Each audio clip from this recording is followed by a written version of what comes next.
সেনাপ্রধান প্রচন্ড প্রেশার আছে কিন্তু সেনাবাহিনী থেকে। আমাদের কি ঠেকা পড়ছে? বক্তব্য শুনেন।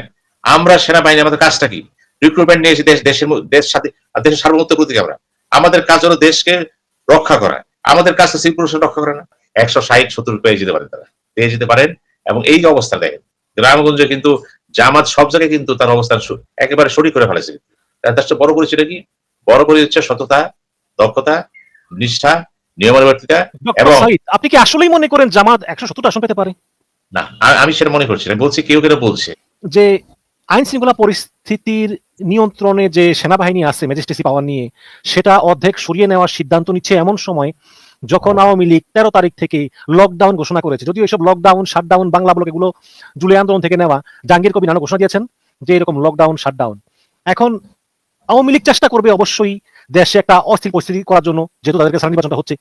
এখন এমত অবস্থায় আসলে এই সেনাবাহিনীর অর্ধেক সদস্যকে ফিরিয়ে নিয়ে কি আসলে আওয়ামী লীগকেই সুযোগ করে দেওয়া হলো? যদিও তারা বলতেছে যে সেনাবাহিনীর এই সদস্যদের বিশ্রাম দরকার বা নির্বাচনের ট্রেনিং দরকার। তো সব মিলিয়ে আপনি আসলে কি মনে করেন? ব্যাপারটা খুবই জটিল। দেখেন, এমন একটা সময় ঘটনা ঘটছে, কারণ প্রধান উপদেষ্টা বলেছেন যে ১২ তারিখ, এই যে বলেছেন যে আপনারা দলগুলো একমত হতে পারেন কিনা দেখেন, ১২ তারিখ মতো সময় দিলাম। ১২ তারিখের পরে তিনি মুখ খুলবেন যে গণভোট কখন হবে, আদৌ হবে কিনা, অর্থাৎ নির্বাচন প্রক্রিয়া সম্পর্কে চূড়ান্ত বিশ্লেষণ তিনি করবেন। তাহলে দেখা যাচ্ছে দলগুলো এখনো ঐক্যমত্য পজিশন আসে নাই। কিন্তু এখানে গভীরভাবে দেখেন যে এত আন্দোলন হলো, এত রক্ত পড়লো, গণতন্ত্র কোথায় গেল? গণতন্ত্র আসে নাই তো। তার মানে বাংলাদেশের প্রধান সমস্যা রাজনৈতিক দলগুলো। এই দলগুলো কখনো কোনো বিষয়ে ঐক্যমত্য পোষণ সেভাবে করতে পারেনি। জাতীয় জরুরি প্রয়োজনে এক হতে পারেনি। মাঝে মাঝে দোষ দেওয়া হচ্ছে কাকে? সামরিক বাহিনীকে। সামরিক সামরিক বাহিনী কি করতে পারে বলে? এরা তো আসে নাই।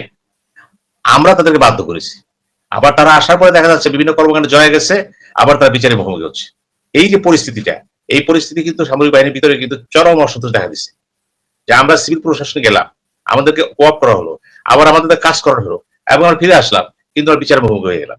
নেতিবাচক সেন্টিমেন্ট কিন্তু পড়ে গেছে। কিন্তু এটা কিন্তু বর্তমান সেনাপ্রধানের জন্য একটা বিরাট একটা বলতে পারেন চ্যালেঞ্জ। ঠিক এই অবস্থার ভিতর দিয়ে আপনি নির্বাচন ঘোষণা দিলেন, আগামী ফেব্রুয়ারি মাসে হবে। ভালো কথা, বিভিন্ন দল তার মনোনয়নপত্র পেশ করতেছেন। এখন দেশের আইন শৃঙ্খলার পরিস্থিতি কিন্তু সুবিধা না।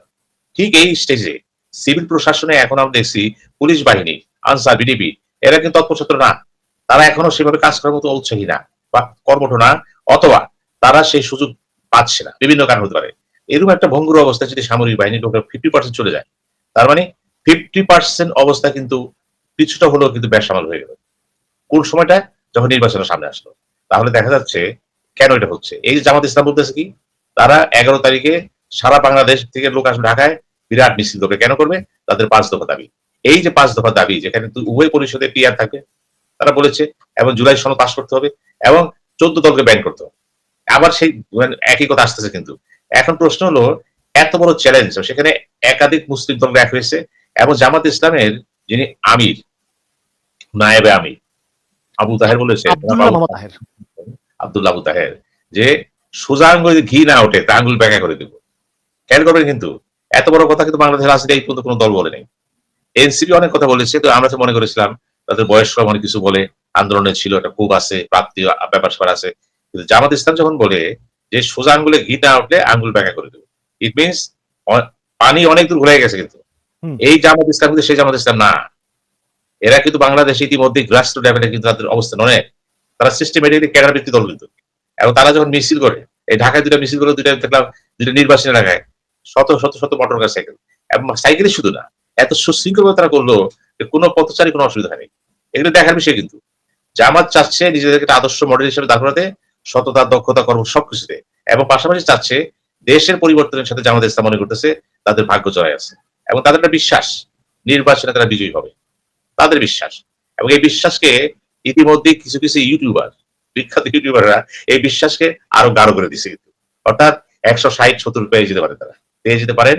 এবং এই যে অবস্থা দেখেন, গ্রামগঞ্জে কিন্তু জামাত সব জায়গায় কিন্তু তার অবস্থান একেবারে সরিক করে ফেলেছে। তার চেয়ে বড় পরিচয়টা কি? বড় পরিচয় হচ্ছে সততা, দক্ষতা, নিষ্ঠা, নিয়মানুবর্তিতা। এবং আপনি কি আসলেই মনে করেন জামাত ১৭০টা আসন পেতে পারে? না, আমি সেটা মনে করছি না। বলছি কেউ বলছে। আমি যেটা মনে করি, জামাত নিঃসন্দেহে আগের চেয়ে অনেক বেশি সিট পাবে এবং পাবে, কিন্তু জামাতের সংখ্যা আছে। কিন্তু সে মনে করতেছে আমি যত ভাবতেছি আমি হয়তো এত সিট পাবো না। হয়তো 70টা পেতে পারি, 80টা পেতে পারি, কথার কথা 50টা পেতে পারি। এবং তিনি কৌশলে যে কাজটা করতেছে, যদি পিআর সিস্টেম চালু করা যায়, সেই ক্ষেত্রে জামাতের সিট কিন্তু অনেক বেড়ে যাবে। কারণ পিআর সিস্টেমে কিন্তু কোনো ভোটই বাদ যাবে না। জামাতের সমষ্টিগত ভোট অনেক কিন্তু সেই ভোটগুলো যদি নির্বাচনী কনস্টিটিউন্সি নিয়ে যান, দেখা যাবে অনেক জায়গায় সে মাত্র 5,000 ভোটের জন্য সে ফেল করেছে, কিন্তু ভোট তো পেয়েছে সে। কিন্তু পিআর সিস্টেম হলে কি হবে, এই ভোটটা কাউন্টার হয়ে যাবে। সেই জন্য তার আন্দোলনটা তীব্র এবং তার বিশ্বাস যদি পিআর সিস্টেম আনা যায় এবং যদি 14 দলকে ব্যান করা যায় বা তার দাবিগুলি মানা যায়, গণভোট আগে করা যায়, সেই ক্ষেত্রে তিনি সময়ও পাবেন, কাজও করতে পারবেন এবং লক্ষ্যে পৌঁছতে পারবেন। এটা তার বক্তব্য। এখন জামাতের হুমকি খেয়াল করবেন 11 তারিখে, 13 তারিখে দেখা যাচ্ছে আওয়ামী লীগ নিজেই একটা অবস্থা সৃষ্টি করতে চাচ্ছে। এর মধ্যে কি হলো, 50% আইন শৃঙ্খলার দায়িত্ব ছিল সেনাবাহিনী, তারা চলে গেল। ওই জায়গাটা কে আসলো, পুলিশ। এই পুলিশ কারা? এই পুলিশ তো নতুন তৈরি করতে পারেন নাই, এরা তো সেই হাসিনা রাবলির রোগ। এই থানা থেকে ওই থানা গেছে, এই তো আর কিছু না। আর নতুন করে যে আনবেন, রিক্রুটমেন্ট তো করেন নাই আপনি। এই রিক্রুটমেন্ট যেহেতু করা হয় নাই, সেক্ষেত্রে ধরে নেবেন যে নতুন বোতলে পুরাতন মতো আসতেছে, কোনো লাভ নেই, বর্ডার একটি ঘটবে। সুতরাং আমি মনে করি এই অরক্ষিত অবস্থায় নির্বাচন খুবই চ্যালেঞ্জিং। ইতিমধ্যে শ্রীলঙ্কায় কিন্তু একজন লাশ পড়েছে, নির্বাচন কেন্দ্র করে লাশ পড়েছে। আরো অনেক যে গন্ডগোল হচ্ছে, মিছিল হচ্ছে। আপনি যদি গ্রাম বাংলায় ঘোরেন, প্রতিদিনই প্রতিবাদ হচ্ছে। কিন্তু এই প্রতিবাদটা কেন হচ্ছে? কারণ নির্বাচন মনোনয়ন যেটা ঘটেছে 3 মাস আগে। আর একটা ভুল তো করেছে বিএনপি। ভুলটা কি করেছে, তফসিল ঘোষণার আগেই কিন্তু সেই নির্বাচনটা ক্যান্ডিডেট করে ফেলেছে।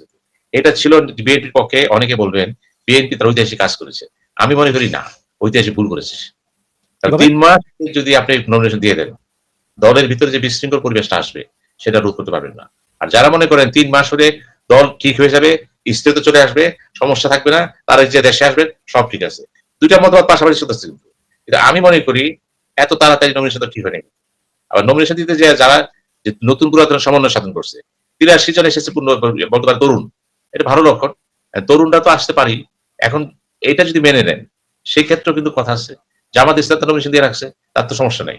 তার সুবিধা হলো ক্যাডার ভিত্তিক দল, তাদের মধ্যে কিন্তু নমিনেশনের বিরোধিতা নাই। এইদিকে আবার এনসিপি কি বলেছে, যারা বঞ্চিত তারা চলে আসেন আমার কাছে। কে বলছে? নাহিদ। উনি বলতেছে বিএনপি কে নিয়ে কিন্তু খেলা হচ্ছে। বিএনপি কোন প্যাসে পড়ছে বোঝা মুশকিল। আমার সাধারণ জ্ঞানে আমি যেটা বুঝি যে এত তাড়াতাড়ি বিএনপি উচিত হয় নমিনেশন ঘোষণা করা। এটা যে বা যারা বুদ্ধি দিয়েছেন তারা হয়তো তাদের ভিন্ন দর্শনে দিয়েছেন, কিন্তু আমার মনে হয় বিএনপির ভারপ্রাপ্ত চেয়ারম্যান তারেক জিয়া এবং বেগম খালেদা জিয়া চেয়ারম্যান, তাদের উচিত ছিল এগুলোকে আরো গভীর বিশ্লেষণ করা। আমার বিশ্লেষণ কিছু আসে না, কিন্তু দল তারা চালায়। কিন্তু আমি বাড়িতে মনে করতেছি এটা এই মুহূর্তে ঠিক হয়নি। এটা হচ্ছে বিশৃঙ্খলাটা জায়গায় দিল। কিন্তু এখন মনে করেন যদি জামাত ইসলাম, 5 দল, আওয়ামী লীগ, আবার পুলিশের বলতে পারেন স্থবিরতা চলে আসছে এবং এই যে 50% আর্মি চলে গেলেন, এখানে পুলিশ আসবে। পুলিশ যদি আর্মির মতো কাজ করতে না পারে, তারা যদি সমঝোতা কম্প্রোমাইজ চলে আসে, সেক্ষেত্রে সমস্যা আরো। কাজে নির্বাচনে নিঃসন্দেহে হানাহানি হবে, মারামারি হবে এবং ব্যালট বাক্স চিন্তায় হবে না, গ্যারান্টি কে দিবে? কেউ দিতে পারবে না। কারণ কিন্তু স্বরাষ্ট্র উপদেষ্টা তো বললো যে আইন শৃঙ্খলা পরিস্থিতি অনেক ভালো। স্বরাষ্ট্র মন্ত্রণালয় সম্পর্কিত কোর স্ট্যান্ডিং কমিটি বলছে যে এখন সেনাবাহিনী উঠে নিলেও আসলে সমস্যা হবে না, যদিও এই রিকোয়েস্টটা সেনাপ্রধান করেছেন 50% উঠে নেওয়ার জন্য, বা তারা বলতেছেন সমস্যা হবে না। ব্যাপারটা কিন্তু তা না। ব্যাপারটা হচ্ছে সেনাবাহিনীকে চলে যেতেছে সেনাবাহিনীর জন্য। সেনাপ্রধান প্রচন্ড প্রেশার আছেন কিন্তু সেনাবাহিনী থেকে। আমাদের কি ঠেকা পড়ছে বক্তব্য শুনেন। আমরা সেনাবাহিনী, আমাদের কাজটা কি? রিক্রুটমেন্ট নিয়ে এসে দেশের সার্বভৌমত্ব প্রতীক আমরা। আমাদের কাজ হলো দেশকে রক্ষা করা। আমাদের কাজ তো সিভিল প্রশাসন রক্ষা করে না। কেন ওর বিতর্কিত হবো? কেন সেনাবাহিনীর লোকেরা সিভিল প্রশাসন আইসা তাদের সাথে মিশে তারাও তো পলিউটেড হয়ে যাচ্ছে, বিতর্কিত হয়ে যাচ্ছে? কে দায়িত্ব নেবে? যেহেতু সেনাবাহিনী ভিতর থেকে বিক্ষোভ এসেছে, ওই জন্য হয়েছে। নট দ্যাট যে ডক্টর ইউনূস প্রশাসন চাইছে, তা না। এখন চাইলেও হবে না কিন্তু এটা। কারণ ব্যাপারটা কিন্তু সেনাবাহিনীর সাথে কিন্তু সিভিল প্রশাসনের একটা গ্যাপ হয়ে গেছে। এমন একটা সময় এলো আসলো যখন বলার কিছু নাই। এখন চিন্তা করে দেখো, যেখানে প্রচুর আর্মস চলে গেছে, প্রচুর আর্মস চলে গেছে মানুষের হাতে ওই 5ই আগস্টের পর থেকে আর্মস চলে গেছে, এগুলো উদ্ধার করা হয়েছে। তারপরে দেখেন এখন বাংলাদেশে বর্ডার ওপেন, ওপেন বর্ডার, যে কোনো মুহূর্তে বর্ডার করতে পারে। কিন্তু মানুষ এপার যাচ্ছে ওপার আসতেছে। এই যে অরক্ষিত অবস্থা, আমি বলতে সব ঠিক আছে, কি ঠিক আছে? এখন আমাদের স্বরাষ্ট্র উপদেষ্টা অত্যন্ত ভালো লোক, ভদ্র, নম্র, বিনয়ী, এবং তিনি যেহেতু সৎ, তিনি সবাইকে সৎ মনে করেন, ভালো মনে করেন, এটা তার বৈশিষ্ট্য। কিন্তু তিনি তো জানেন পুলিশের জন্ম হয়েছে কেন? জন্ম হইতেছে দুষ্টতা সৃষ্টি পালনের জন্য। পুলিশ দরকার ছিল না। এখন সেই ক্ষেত্রে এখন আমি যেটা মনে করতেছি, সংকট ঘনীভূত হচ্ছে এবং এই ঘনীভূত সমস্যার মধ্যে আরেকটা সংকট আসতেছে সামনে।